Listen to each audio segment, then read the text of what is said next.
सर्वज्ञ देव ने वस्तु स्वरूप की व्याख्या करते हुए समझा रहे हैं। ज्ञानियों, इस कली काल में लोग इस कली काल में अपनी आत्मा को समझ नहीं पा रहे।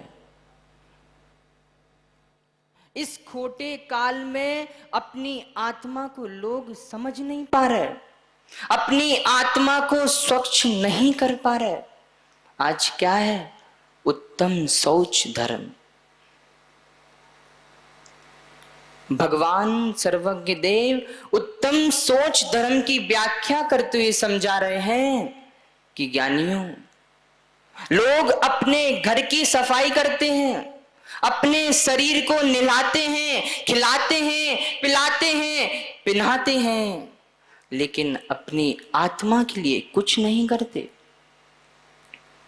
जो आत्मा तुम्हारे साथ रहती है उसके लिए कुछ नहीं करते। मात्र पर द्रव्य में ही लीन रहता व्यक्ति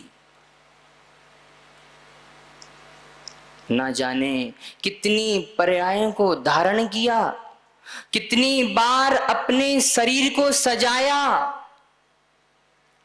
लेकिन अपनी आत्मा को स्वच्छ नहीं कर पाया, इसलिए संसार में भटक रहा है। और ऐसे ही संसार में भटकता रहेगा जीव। अमन, ऐसे ही जीव संसार में भटकता रहेगा। भारतीय जनता पार्टी को चलाने वाला कौन? भारत सरकार।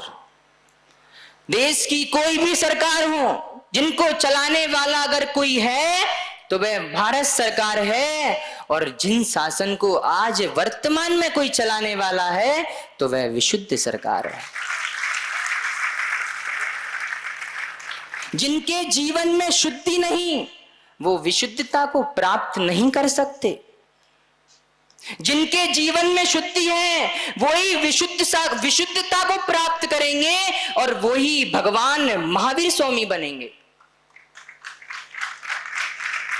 आज वर्तमान में लोग ख्याति में पड़े हैं, धन संपत्ति में पड़े हैं, अपने बच्चों को समय नहीं दे पा रहे, भगवान को समय नहीं दे पा रहे। मात्र मेरा यश पूरे विश्व में फैले। भगवान महावीर स्वामी ने मात्र निज की आराधना की, इसलिए आज पूरे विश्व में उनका यश फैल रहा है। लोग उनके गुणगान करते हैं। पंडित जी, किस कारण से?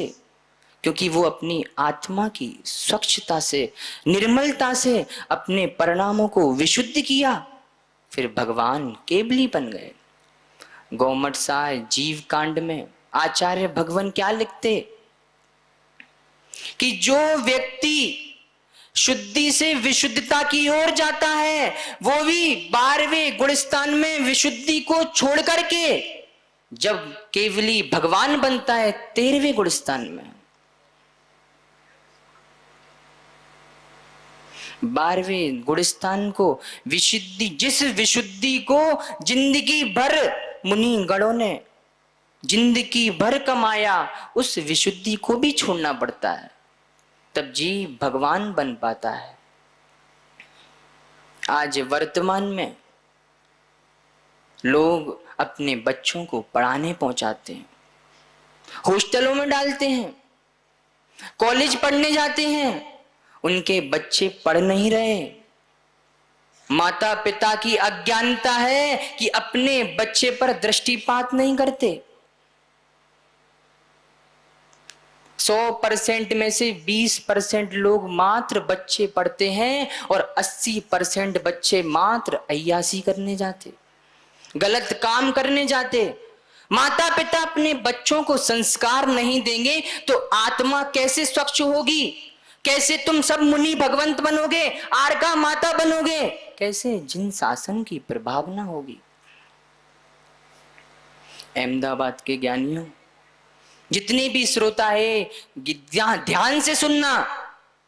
चेतन भाई, जितने भी बच्चे आए उपास कर रहे हैं, इतने उपास करना कि आगे भविष्य में उपास कर सकें।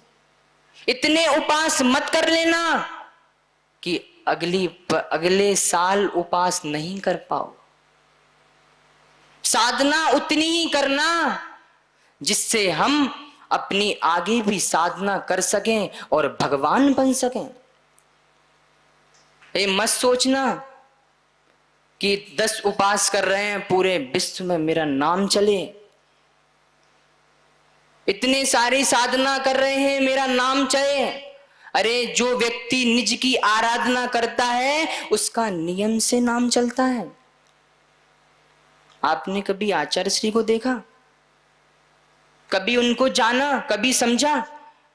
कभी नहीं बोलते किसी से कि मेरी प्रभाव ना करो, मात्र श्रुत की आराधना करते और अपने आप। अंकित भाई, श्रुत की आराधना करते हैं और अपने आप पूरे विश्व में विशुद्ध सागर जी की जय जय हो रही। ये श्रमण संस्कृति है।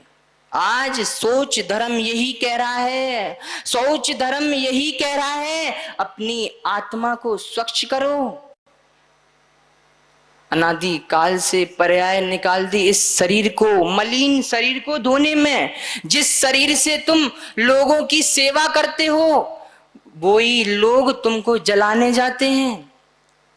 जिस पुत्र को तुमने जन्म दिया वही तो तुमको अग्नि संस्कार करने जाता है और तुम उसके लिए सब कुछ लुटा देते हो।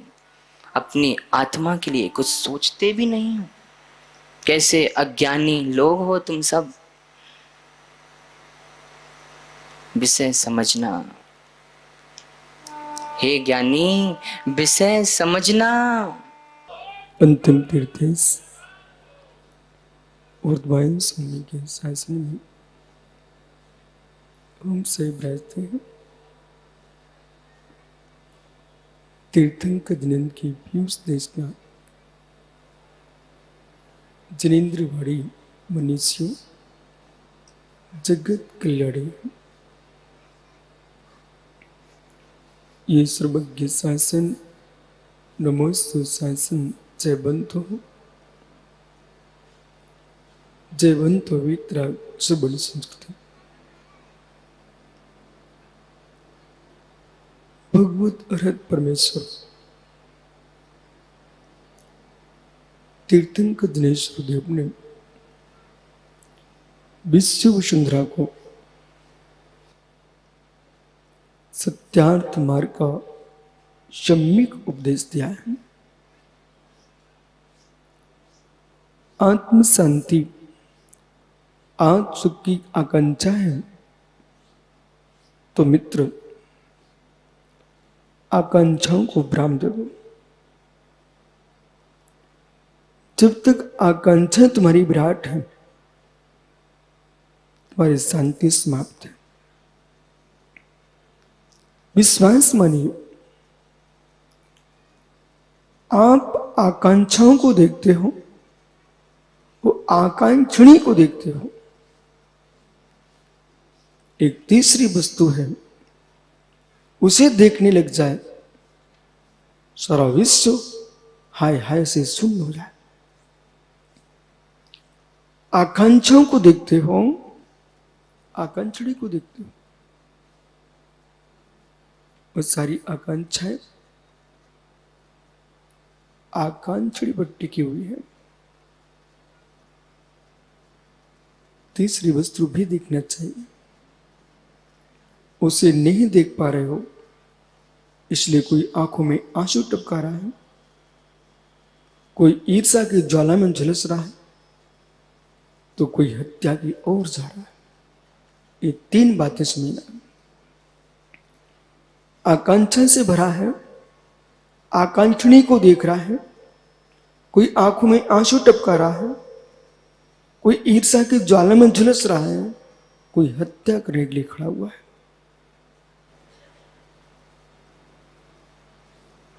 तीनों आदमी को निहारिए। जिसकी इच्छा की पूर्ति नहीं हो रही है, असमर्थ है, आंखों में आंसू टपकाता है, रो रहा है, बैठा बैठा रो रहा है। कुछ पुरुषार्थहीन लोग हैं, वे मात्र देखते रहते हैं क्या हो रहा है, वे मात्र देखते रहते क्या हो रहा है। जैसे माइक रो रहा है ना, तो लोग देख रहे हैं, बोले क्या हो रहा है। ऐसे भी लोग हैं संसार, तो लोग रो रहे हैं, अश्रुपात कर रहे हैं। आकांक्षा, आकांक्षी तीसरी वस्तु दिखनी चाहिए। विशेष समझना, मेरे पास कुछ नहीं है, मैं क्या करूं, क्या करूं, क्या करूं, ऐसा सोच सोच करके अश्रुपात कर रहा है, कुछ भी नहीं कर रहा है। जितना पुण्य का द्रव्य लेके आया था, जो उसके पलड़ी में था, उसे भी रो रो करके असाता में बहा रहा है। तीसरा पुरुष वह है जो सुखी जीव को देख करके, संपत्तिशाली को देख करके मित्र ईर्षा में झुलस रहा है। प्रतिक्षण प्रतिपल, प्रतिक्षण प्रतिपल ये धनिक आदमी का ही नाम क्यों आता है? इसी व्यक्ति को लोग क्यों बुलाते हैं? इन्हीं का सम्मान क्यों होता है? इन्हीं का सम्मान क्यों होता है? अरे सम्मान क्या होता है? जैन समाज में व्यवस्था है, कोई भी धार्मिक अनुष्ठान करते लोग उसकी बोली लगा देते। अब तुम ईर्षा में झुलस भी रहोगे ना, तुमको किसने मना किया? तुम भी लगा दो ना, अपने आप शांत होकर बैठ जाओ। जब बोली लगेगी ना तो सोचेगा कितनी बोली लगा रहा है। हे मित्र, अपने आप को ठीक करो, व्यवस्थित करो, उस शांत हो जाओ, फिर समझ में आएगा। जिस व्यक्ति ने बोली लगाई है उस पर तुम ईर्ष्या क्यों कर रहे हो? तुमको मालूम होना चाहिए था, चाहे गाड़ी चले चाहे ना चले, यदि मशीन चालू है पेट्रोल तो जलेगा। आप उसको ब्रेक लगा खड़ी किए हो, लेकिन यदि गाड़ी नहीं भी चल रही है और आपका इंजन चालू है तो तेल जलेगा कि नहीं जलेगा? हे मित्र, चाहे तुम कुछ करो ना करो, तुम ईर्ष्या में झुलस रहे हो, तुम्हारा पुण्य का नाश हो रहा है।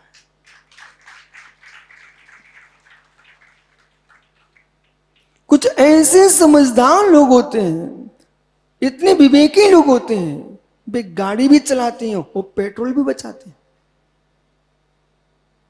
उन्होंने देखा कि ढलान लंबा है, चाबी खींच ली।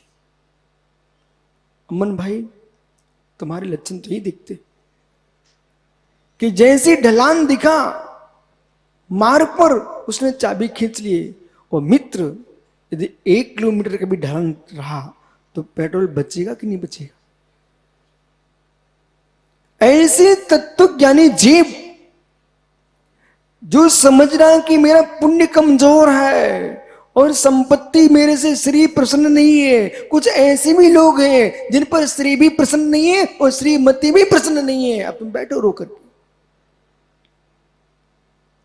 बेचारे निहारते रहते हैं आकाश की ओर। न श्री प्रसन्न है न श्रीमती प्रसन्न है। अब क्या करोगे आप? ईर्ष्या में झुलसते रहो, ईर्ष्या में झुलसते रहो। और जैसे ज्ञानी ब्रेक लग खड़ी गाड़ी, चाबी लगी हुई है, उसका तेल झुलस रहा है, ऐसे अकर्मण्य पुरुषार्थहीन ईर्ष्यालु लोगों का पुण्य झुलसता रहता है, कर कुछ नहीं पाते हैं, पर रो रो करके मेरे मित्र ईर्ष्या में भर भर करके ये पुण्य का क्षय कर लेते।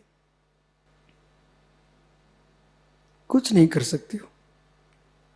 ईमानदारी से बताना आप लोग, और मुझे मानता हूं कि आप सब शर्वार्थी हो, यहां असत्य तो बोल ही नहीं सकते हो। जो शाम का समय होता है सोने के पहले का, उसमें आप क्या करते हो? जो शाम का समय होता है सोने के पहले का, उसमें आप क्या करते हो? जिनका मंदिर जाने का नियम नहीं है, जिनका आरती उतारने का नियम नहीं है, जिनका स्वाध्याय करने का नियम नहीं है, उन विचारों से, भाग्यहीनों से मैं पूछ रहा हूं, उसमें आप क्या करते हो? तुरंत जाके सो जाते हो? ओह मित्र, जिनका मंदिर जाने का नियम नहीं है, जिनका स्वाध्याय करने का नियम नहीं है, जिनका जिनवाणी पढ़ने का नियम नहीं है, आरती उतारने का नियम नहीं है, वे बेचारे क्या करते हैं? भाग्यहीन मित्र। जिनके घर में टीवी भी नहीं है, वे क्या करते हैं? जिनके हाथ में मोबाइल भी नहीं है, वे क्या करते हैं? ओहो हो। अब सोचिए मित्र, भी आपको समझ में आएगा। और मालूम, जो पान के ठेलों पर खड़े हुए हैं, जो मित्र झुग्गी झोटियों पर काम घूम रहे हैं, जो बाजार में घूम रहे हैं, जिनके घर में कोई काम नहीं होते, उन बेचारों से पूछो, वे जिंदगी ही नहीं काटते, अपना पुण्य भी काटते हैं। खड़े खड़े बैठे बैठे मालूम, आज जो है सुधीर बाकलीवाल ने इतना बोली लगा दिए, बड़ा पैसा दिखा रहा था, बड़ा धनवान हो गया है।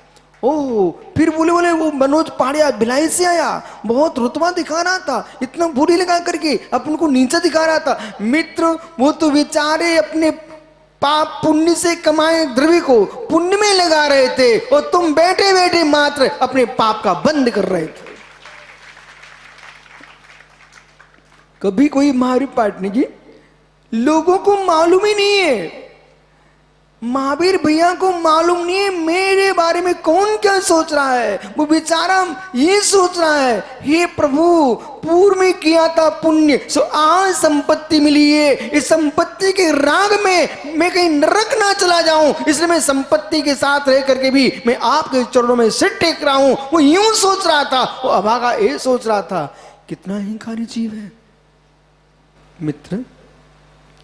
ये अपनी डायरी पर नोट कर लेना, द्रव्य होना ही श्रेष्ठ नहीं है, द्रव्य के मिलने पर सम्यक स्थान पर लगाने की बुद्धि होना भी पुण्य का उदय है। रोटी का मिलना ही मात्र पुण्य नहीं है, वो तो लाभंतरा कर्म का क्षोभम है। तुमको मिल गई रोटी, लेकिन रोटी खाने का तरीका भी पुण्यात्मा के पास होता है। अब बोलिए, कुछ कहना हो तो।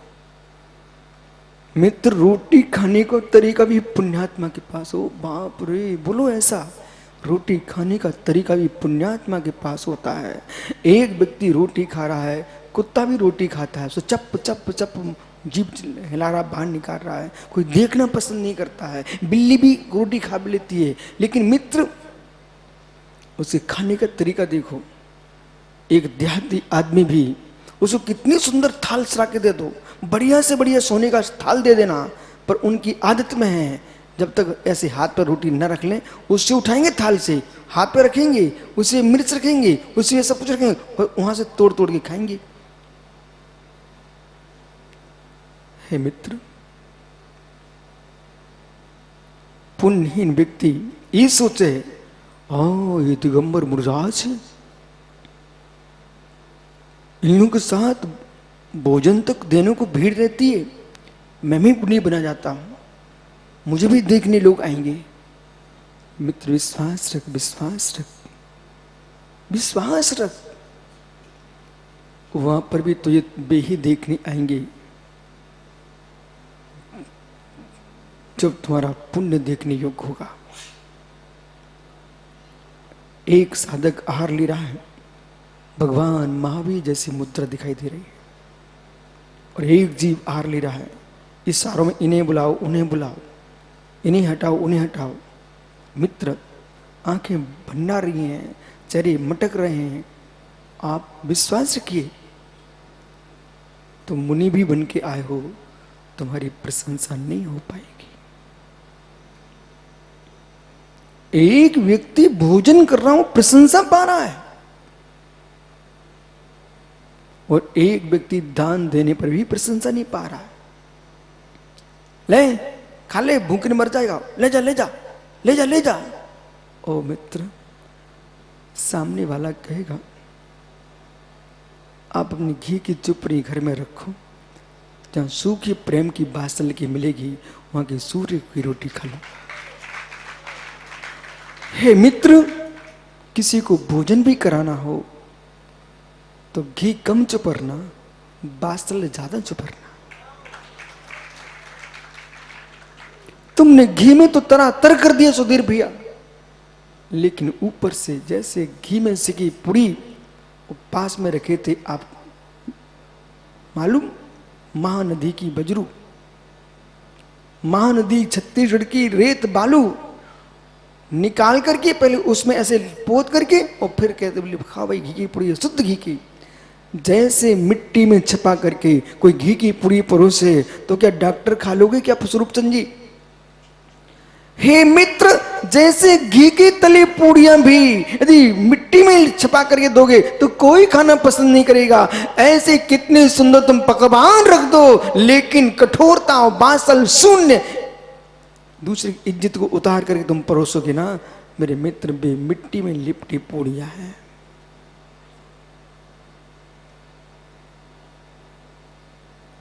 समय मिला है आपको, समय। 3 बातें ध्यान रखना, जैसे ईर्षा, रोना और हत्या भूलना नहीं। उत्तम सोच धर्म है। तो आज लोक में, देश में बड़े प्रश्न आ रहे हैं, मेरे तक आ जाते हैं, राष्ट्र के प्रश्न। ये समाज धनी क्यों है?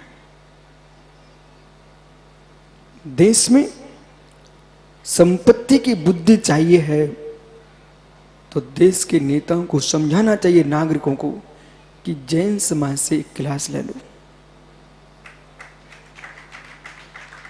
बोले क्यों ले लो? एक सच्चा जैनी कमाने के पहले दान की सोच लेता है। एक सच्चा जैनी कमाने के पहले दान देना सोच लेता है। बोले इतना कमाऊंगा, इतना दान दे दूंगा। लेकिन एक ज्ञानी कमाने के पहले, व्यापार करने के पहले सोच लेता कि सामने की कंपनी से इतना और हड़पूंगा। एक सच्चा ज्ञानी कमाने के पहले निर्णय करता है कि जिस पुण्य से मैं मनुष्य बना हूं, उज्जवल कुल मिला है, वो परमात्मा के चरणों में भक्ति करने जाऊंगा। सुबह से तुम मंदिरालय जाते हो, चाय की प्लेट उठाते हो, वहां एक जैनी मंदिर का द्रव लेकर के मंदिर की ओर जाता है। ये किसी समाज में परंपरा नहीं है कि जहां का बच्चा सुबह से जाग करके मां स्कूल भेजने के पहले तैयार करके कहती बेटे श्री जी के पास जाओ। दुनिया में जितने देवता हैं किसी का नाम नहीं होता सुब्र सागरी श्री जी। दुनिया में जितने देव हैं कोई नहीं कहता श्री जी। एक जैनियों के भगवान ऐसे हैं जिनको कहा जाता है श्री जी। जब सुबह से श्री जी के पास जाएंगे तो श्री अपने आप आएगी। इसलिए सारे विश्व के लोग श्री जी के पास जाने लग जाएं तो सबके घर में श्री आने लग जाए। पर श्री जी के जाने के पास सबसे पहले मालूम अवच्छ, अन्याय, अनीति, इनका प्रत्याख्यान करना पड़ेगा, त्याग करना पड़ेगा। यदि आप कोई श्रीमान भी बनना चाहते हो तो अवश्य अन्याय अनीति का त्याग करना पड़ेगा। श्री जी के चरणों में जाने के लिए सबसे पहले आपको निश्चय निश्चय बोलना पड़ेगा।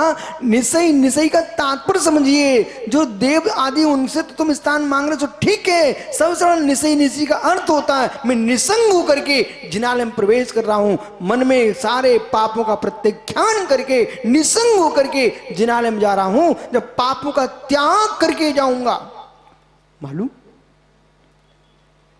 सबसे बढ़िया टीवी कहां चलती है? झाड़ियों में, तूफानों में। सबसे बढ़िया टीवी कहां चलती है? नमन, पूछना अपने गांधी से। झाड़ियों में, तूफानों में। अंकित, कहां सबसे अच्छे अच्छे चित्र आते हैं? जहां पर कोई जंगल नहीं, कोई झाड़ियां नहीं, कोई तूफान नहीं, कोई उसको बिघ्न करने वाला नहीं, वह स्वच्छ चित्र आते बराबर। ऐसे जिसके चित्त में किसी नारी को देखने का तूफान नहीं, जिसके चित्त में पर की संपत्ति देखने की झाड़ियां नहीं, जिसके चित्त में हे मित्र दूसरे के परिवार को छलने के परिणामों का कोई सुनामी लहरें नहीं, ऐसे व्यक्ति के पास जब मंदिर जाएगा तो स्वच्छ प्रभु के पास जाके पुण्य की धारा टपकेगी।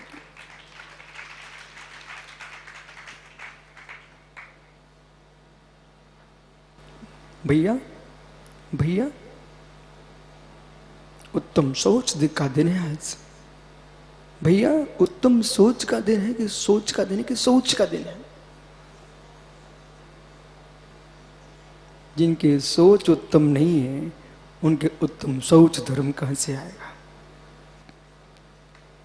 पहले सोच को सोच करो, सोच को सोच करो। हे मित्र, सोच कितना अच्छा शब्द है, कहां कहां तुम प्रयोग करते हो? कितने ही सुंदर खाना खाते हो, पर सोचना नहीं जानते ना, कोई घर में नहीं बिठाएगा। बोल दो किसी से, अंकित, चाहे महावीर पाटनी हो, महावीर वाकली वाले हो, चाहे रारा जी हो, कैलाश जी, चाहे उनके बड़े रारा जी हो, तो पापड़ी वाले हो, नरेंद्र, इन सबको कहो तुम जाओ, सुनो शौचालय जाओ, पर सोच के नहीं आए भी। वो कहे मैं बड़ा आदमी हूं, मुझे मेरे लिए जो है ना सोफा डालो, तुम देखो गंध कहां से आ रही है। बोले ठहर भाई ठहर, जमीन जमीन पे भी नहीं बैठ जाना, तुम खड़े रहो ऐसे ही। बोले क्यों? सोफा बैठे वो खराब कर देगा, और जमीन पे बैठे तो मेरे फर्श खराब हो जाएगा। बोले भाई ठहर, अरे मैं बड़ा आदमी हूं। अरे बड़े आदमी पहले शुद्धि करके आओ। अरे मैं बड़ा आदमी हूं। अरे बड़े आदमी कौन होते हो तुम? पहले ये काम करो, ये जो छपा के उसको धो के आओ। ओहो, राणा कैलाश भैया, ये सुरेंद्र भाई छपा के आए हो तो इंजीनियर है, वो तो चलेगा क्या? यदि मल छपा के आए हो तो ईमानदारी से पूरी समाज से पूछ रहा हूं, पूरी परिस्थिति से पूछ रहा हूं, अपने घर के सोफे पर ये कैलाश राजा को तुम बिठा लोगे ना? दुर्गंध मार रहा है, मक्खियां पीछे पीछे घूम रही उसके, बिठा लोगे ना? ओहो, सोनू भाई तो अपने बड़े भैया राजू को तो बिठा सकते हो, तेरा भाई है, हैं? परंतु सोच के नहीं आया, सीधा चला आया है, बिठा लोगे ना? देख लो ज्ञानियों, मैं पूरी सभा से ही पूछ लेता हूं, भैया आप लोग बिठा लोगे बगल में? ओहो, बिना सोचे आदमी को कोई बगल में नहीं बिठालता, ऐसे बिना शुद्ध सोचे आदमी को मेरे मित्र मुक्ति बल्लवा बगल में नहीं बिठालते। अब बजा लो ताली जितनी बजाना हो। इसलिए ज्ञानियों, सोच के आया करो, सोच के आया करो। इतने ही नहीं, जैसे मिट्टी से हाथ धोते ना, मल स्थान को ही मिट्टी से धो के आया करो, नहीं तो आप मंदिर में आने के पात्र नहीं हो। ये बातें मुझे सिखाना पड़ेंगी आपको। ज्ञानियों, जैसे शुद्धि के बिना कोई पुरुष सभा में प्रवेश नहीं कर सकता है, ऐसे ज्ञानियों सोच, इनका सोच नहीं है। सोच यानी पवित्रता, सोच यानी पवित्रता। जिसका चित्त पवित्र नहीं है मेरे मित्र, मंदिर में भी उसको स्थान नहीं है। और जिसका चित्त पवित्र है, विश्वास रखिए, जिसका चित्त पवित्र है, सोच है, सोच है, वो जीव का स्वयं का आत्मा ही मंदिर है और स्वयं का आत्मा ही देव है। विराजो। 3 बातों पर ध्यान रखना। गदिया पुत्र, बेटा संभल के सुनना। ईर्षा, रुधन, हत्या। दिल्ली मुमुक्षु सुना ना भैया? ईर्षा, रुधन, हत्या। अक्रमण्य है, पुरुषार्थहीन है, वो दूसरे की विभूति को देख करके रोता है। इनके पास सब कुछ है, मेरे पास कुछ नहीं है। कभी कभी आयुष पिताजी को दोष देते लोग, इनके पास सब कुछ है, मेरे पास कुछ नहीं है। पिताजी ने तो बराबर हिस्सा दिया था बेटा, अब क्या कर सकते हैं। पिताजी ने बराबर हिस्सा दिया। ऐसे उदाहरण आज भी देश में है। पिता जीवित है और दो बेटों को बराबर हिस्सा दिया। वो पिता के देखते ही देखते एक माला माल है और दूसरा कंगाल है। घर भी बिच गया, जमीन बिच गई, आज रोड पर खड़ा हुआ है। पिता भी देखता है कि हाय, संतान तो मेरी थी। हाँ पिताजी, तुम मत विकल्प करो, संतानें तुम्हारी दो हो सकती हैं, पर दोनों का पुण्य तुम्हारा नहीं होता। पुण्य कहूं, अहो तात, संतानें दो आपकी हो सकती है। कल्लू भैया सुन ध्यान से, संतानें दो पिता की, एक पिता की दो संतानें हो सकती है, और दोनों संतानों को पिता एक साथ द्रव्य दे देगा, हिस्सा बराबर दे देगा। लेकिन फिर पिता देखता है कि 1 करोड़पति होता चला है, 1 करोड़पति होता जा रहा है। पिताजी तुम रो मत बिल्को। संतानें दशरथ के पास भी 4 थी, लेकिन एक मेरे मित्र विश्व में जिनका नाम चलता है, उनका नाम राम है। ज्ञानी जिस नगर में तीर्थंकर होते हैं, उस नगर में क्या एक ही परिवार होता है? जिस नगर में तीर्थंकर होते हैं, उस नगर में क्या एक ही परिवार होता है क्या? राजकुमार होते तीर्थंकर, एक परिवार में पूरी राजधानी होती है। लेकिन विश्व में जो राजधानी में रहते थे, उनका पता नहीं चला कहां विलीन हो गए, लेकिन तीर्थंकर का नाम आज तक चल रहा है। पिताजी, किसी के पिता मेरे सलाह लेने आएंगे और पूछेंगे, बोले गुरुजी, हमने दोनों बेटों को एक साथ हिस्सा दिया था, ये क्या हो गया? एक का सुख देखता हूं, एक का दुख देखता हूं, मैं क्या करूं? नहीं पिता, तुम मत रो, तुम हिस्सा देने के दाता हो सकते हो, पर बेटों के पुण्य के दाता नहीं हो सकते। इसलिए मेरे भैया, गरीबी हो तो तुम शांति से देखो, अमीरी हो शांति से देखो, पर ईर्ष्या की सिकड़ी पर बैठ करके अपने आप को लुभाओ मत। तो तीसरा और खतरनाक, महा खतरनाक, जितने पुण्यात्मा जीव है, अपनी सीमा में जियो, अपनी सीमा में जियो। इतना बड़ा हाथी ये फूंक फूंक के चलता है, इतना बड़ा हाथी फूंक फूंक के चलता है। छोटी सी चींटी भी मार देती है, छोटी सी भी चींटी मार देती है। विश्वास रखिए, हाथी फूंक फूंक के चलता है। एक छोटी सी चींटी यदि हाथी की सूंड के अंदर चली गई तो हाथी के प्राण ले लेती है। मित्र, अपयस की छोटी सी चींटी, अहो धनपतियों, अहो चारित्रवानों, तुम्हारी यश के प्राण ले लेगी। जैसी ऊंचाइयां आए सामने, हाथी जैसे ऊंचे हो जाओ, फूंक के चलना प्रारंभ कर देना, फूंक के चलना प्रारंभ कर देना। क्योंकि हमें जगत की नहीं सुनाना है, जगत में अपने अपने जीवन की सुनो, फूंक के चलो। ऐसे लोग भी मिलेंगे, पार्टी जी, साथ में बैठेंगे, हाथ मिलाएंगे, साथ में भोजन करेंगे, पान खाएंगे, मित्र पीछे से छुरी लगा के आएंगे।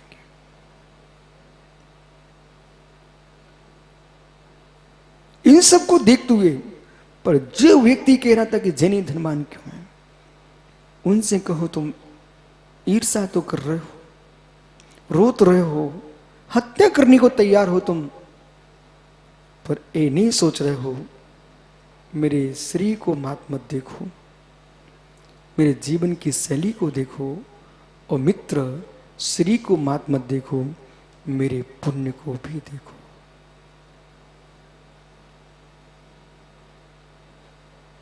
दैव जिसका साथ नहीं देता, धन उसके साथ में नहीं आ सकता। दैव जिसका साथ नहीं देता, धन नहीं मिल सकता।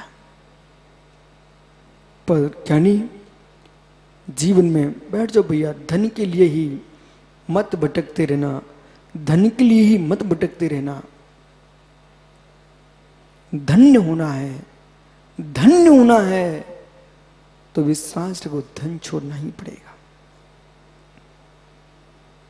यदि किसी मंच से किसी श्रेष्ठी का नाम आता है तो क्यों आता है? छोड़ने पर आता है कि धन के होने से आता है? प्रश्न मेरा उत्तर दो। इस मंच पे क्या वो आपका अरविंद भाई सबके नाम बुलाता है?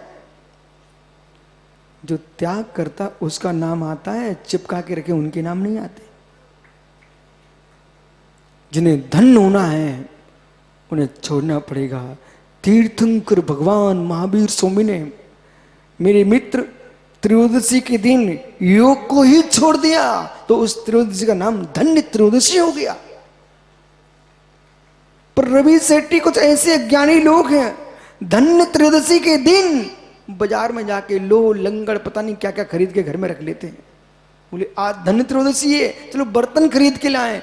अरे ज्ञानी, पात्र खरीदने का दिन नहीं है ये धन्य त्रयोदशी का दिन है अपने पात्र को खाली करने का दिन है कि परिणाम मेरे अशुभ खाली हो जाए।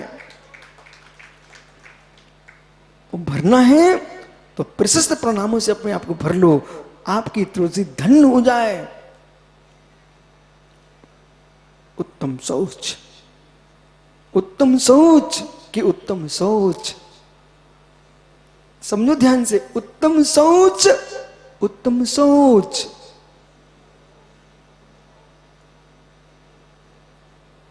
रिब्बे गई भाव मोहन चयूण शब्द बेसो, निर्वेद भाव से तो करके संपूर्ण चेतन अचेतन द्रव्यों के प्रति जो ममत्व का परित्याग है मेरे मित्र, वह उत्तम सोच धर्म है। प्रकर्ष प्राप्त लोभान निवृत्ति सोचम, प्रकर्षता को प्राप्त जो लोभ की निवृत्ति है उसका नाम उत्तम सोच धर्म है। जहां जीने का लोभ ना हो। निकुंज बेटा, सबसे ज्यादा हत्याएं जीने की लोभी कर रहा है।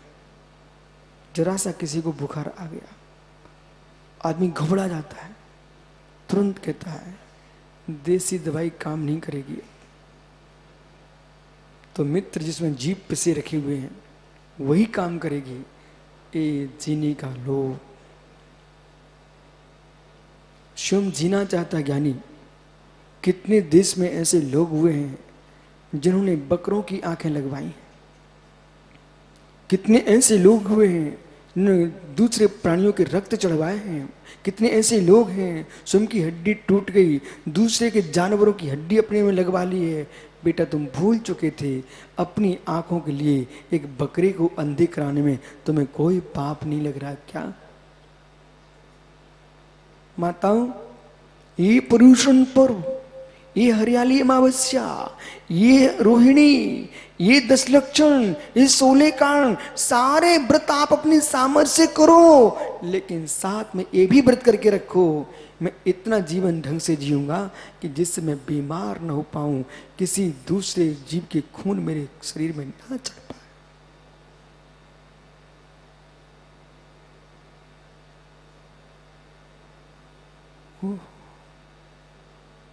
जिस दिन अंग्रेजी दवाइयां बनते देखोगे ना, सच्चे जैन होगे ना, हॉस्पिटल पर पैर नहीं रख पाओगे। कछुए का रक्त, गाय के बछड़े की आंतों के निकाल करके, बंदरों का रक्त, मछलियों को उबाल के तेल निकल रहे हैं। और सुब्रे सागी इधर देखो ना मित्र, इतना बड़ा गोहरा तेलंगाना में एक युवा अपनी पीठ पे लिए चला जा रहा था। उस अभागी को 500 रुपए दिए एक सच्चे जैनी ने, बेटा इसको छोड़ दे। उसने 500 नोट भी रख लिए और पीछे फिर से चला गया, फिर पकड़ के ले गया। एक वो जैन समाज है जो जीवों को बचाने के लिए अपने पैसे खर्च कर करके उनकी रक्षा कर रही है। एक बेक अभागे जो जीवों के प्राण लेकर के पैसे कमा रहे हैं, तुम कहां धनी हो पाओगे? तुम जाल ही डालते रहोगे, जाल ही डालते रहोगे, तुम जाल ही डालते रहोगे, जाल ही डालते रहोगे, कर्मों का जाल बनाते रहोगे। और एक सच्चा जैनी होगा वो मित्र किसी को जाल नहीं डालता, पानी छान के पीता है, सो छनांतर बाता है।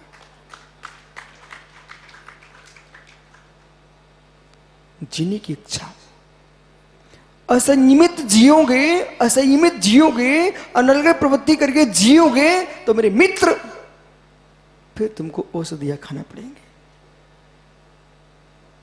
जो समय पर जगता है, सुनो बेटा, जिसको जगने का समय नियत है, जिसका सोने का समय नियत है, जिसका भोजन का समय नियत है, जिसका घूमने का समय नियत है, जिसको प्रभु भक्ति का समय नियत है, अध्ययन का समय नियत है, प्रत्येक कार्य को अपने समय पर करता है, वो व्यक्ति बीमार नहीं हो सकता।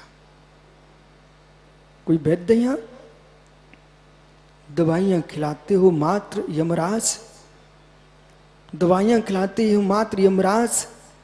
अहो वैद्य जी, तुम बन जाओ देवता, इन्हें दवाइयां कम खिलाओ, इन्हें जीवन में स्वयं का जीवन श्रेष्ठ जीना सिखाओ।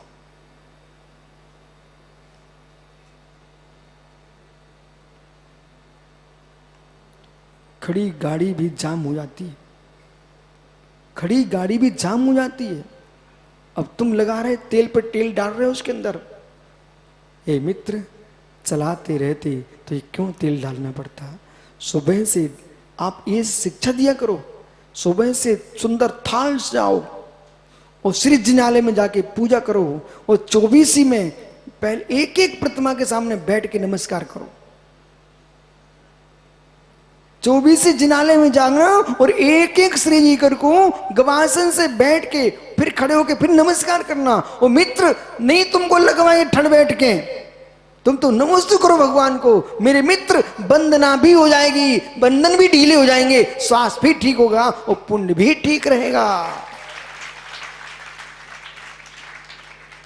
सुब बाबूजी बगल में तो सुधीर का घर है, मंदिर आने के लिए तब भी उसको कहता बेटा गाड़ी लाओ गाड़ी। अब पता नहीं थक गया इसलिए मंगाता है कि अड़ोस पड़ोस को दिखाने के लिए मंगाता है कि भाई गाड़ी पे मंदिर आते हैं। हे मित्र, पैर में तकलीफ तुम तो आ जाना, लेकिन विशेष समझो कि यदि व्यक्ति धीरे धीरे धीरे धीरे टेकते टेकते मंदिर आ गया तो मित्र जैसे गाड़ी चलती रहती है, चलती रहती है, इसलिए चलती रहती है, ऐसे ही जितने वृद्ध हैं भैया मेरी बात मानो, तुम तो चलते रहोगे तो चलते रहोगे।